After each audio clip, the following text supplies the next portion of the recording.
ಪ್ರಾರಂಭ ಆದಂಥ ಟೈಮಲ್ಲಿ ನಾನು ಭಾಳ ಸ್ಪಷ್ಟವಾಗಿ ಹೇಳಿದೆ. ಇವತ್ತು ನಾನು ಅಕಸ್ಮಿತವಾಗಿ ಅಲ್ಲಿ ಪ್ರಾರಂಭ ಆದಂಥ ಟೈಮಲ್ಲಿ ರಾಮ್ಲವರು ಏನು ಹೇಳಿಲ್ಲ ಅಂತ ಹೇಳಿದ್ರೆ ನಾನು ತಪ್ಪಿತಸ್ಥನ ಆಗಿಬಿಡ್ತೀನಿ.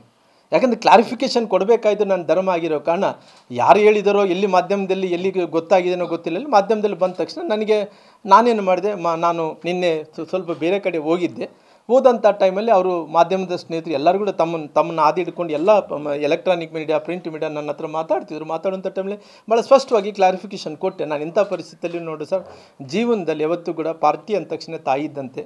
ಯಾವತ್ತೂ ಕೂಡ ರಾಜಕಾರಣದಲ್ಲಿ ಕೆಲವೊಂದು ಸಂದರ್ಭದಲ್ಲಿ ಯಾವತ್ತೂ ಕೂಡ ತಾಯಿಗೆ ದ್ರೋಹ ಮಾಡೋಂಥ ಕೆಲಸ ನಾವು ಮಾಡೋಕ್ಕೆ ಹೋಗಲ್ಲ.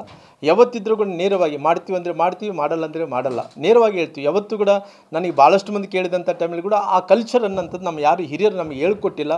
ಯಾವತ್ತೂ ಕೂಡ ಆ ರೀತಿ ಮಾಡೋಂಥ ವ್ಯಕ್ತಿಗಳೇ ನಾವಲ್ಲ ಅನ್ನೋಂಥ ಕ್ಲಾರಿಫಿಕೇಷನ್ ಕೂಡ ನಿನ್ನೆ ಕೊಡೋಂಥ ಕೆಲಸ ಮಾಡಿದ್ದೀನಿ. ಮಾಧ್ಯಮಗಳು ಕೂಡ ಎಲ್ಲ ವಿಚಾರಗಳನ್ನು ತಿಳಿಸುವಂಥ ಕೆಲಸ ನಾನು ಮಾಡಿದ್ದೀನಿ.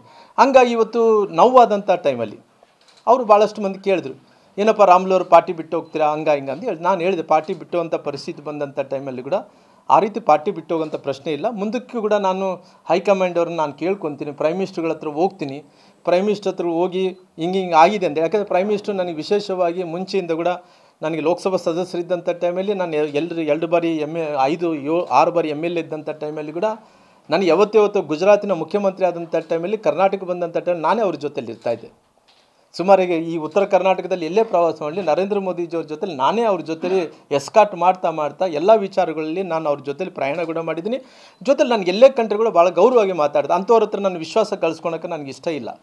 ಅದಕ್ಕೋಸ್ಕರವಾಗಿ ನಾನೇನು ಹೇಳಿದೆ, ಪ್ರೈಮ್ ಮಿನಿಸ್ಟರ್ ಹತ್ರ ತಿಳಿಸಿ. ಅಮಿತ್ ಶಾ ಅವರು ಕೂಡ ಪಾಪ ನನಗೆ ಅನೇಕ ಬಾರಿ ರಾಮ್ಲು ಈ ಆಪ್ತೋ ಜಮೀನ್ಸಿ ಹುಟ್ಟುಕು ಆಯಸೋ ಲೀಡರ್ ಅಂದರೆ ಕೆಳಮಟ್ಟದಿಂದ ಬೆಳೆದಂಥ ಲೀಡರ್ ಅಂತೇಳಿ ಅಮಿತ್ ಶಾ ಅವರು ಹೇಳ್ತಿರ್ತಾರೆ.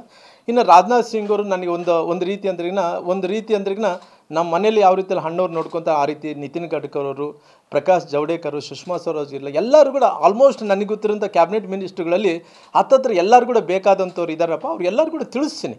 ಯಾಕಂದರೆ ನಾಳೆ ಏನಾಗುತ್ತೆ ಅಂದ್ರಿಗಿನ ಹೇಳಿದ್ದೆಲ್ಲ ಕೂಡ ಸತ್ಯ ಅಂದ್ಕೊಂಡು ಹೆಂಗಿರುತ್ತಂದ್ರಿಗಿನ ಯಾವತ್ತೂ ಕೂಡ ಸುಳ್ಳು ಅನ್ನೋಂಥದ್ದು, ಈ ಸುಳ್ಳು ಅನ್ನೋಂಥದ್ದು ಬಲಾಢ್ರ ಕೈಯಲ್ಲಿ ಏನಿರುತ್ತನೋ ಆ ಸುಳ್ಳು ಅನ್ನೋಂಥದ್ದು ಆ ಬಲಾಢ್ರ ಕೈ ಇದ್ದಂಥ ಟೈಮಲ್ಲಿ ಅದು ಸತ್ಯ ಆಗುತ್ತೆ. ಯಾವತ್ತೂ ಈ ಬಲಾಢ್ರ ಅಲ್ಲಾರ್ದಂಥ ಅವ್ರ ಕೈಯಲ್ಲಿ ಸತ್ಯ ಇದ್ದರೆ ಅದು ಸತ್ಯನೇ ಸುಳ್ಳಾಗುತ್ತೆ.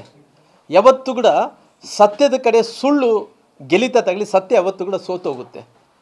ಅಂದರೆ ಸುಳ್ಳು ಯಾವತ್ತು ಗೆಲ್ಲಿತದೆ ಬಲಾಢ್ರ ಕೈಯಲ್ಲಿದ್ದಂಥ ಟೈಮಲ್ಲಿ.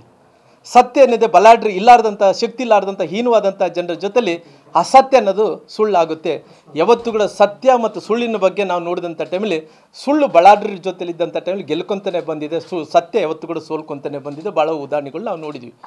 ಹಂಗಾಗಿ ಎಲ್ಲ ವಿಚಾರಗಳನ್ನು ನಾನು ತಿಳಿಸಿದ ನಂತರ ಕೂಡ ನಾನು ಭಾಳ ಸ್ಪಷ್ಟವಾಗಿ ಹೇಳಿದೆ, ನೋಡಿ ಸರ್, ನನಗೆ ಇವತ್ತು ನಮ್ಮ ಏನು ಸಂಘದ ಪ್ರಮುಖರಿಗೆ ಎಲ್ಲರೂ ಕೂಡ ಏನು ತಿಳಿಸ್ಬೇಕಾಯಿತು ಎಲ್ಲರಿಗೂ ಕೂಡ ನಾನು ಪ್ರಮುಖರಿಗೆ ಎಲ್ಲರೂ ಕೂಡ ನಾನು ತಿಳಿಸಿದ್ದೀನಿ.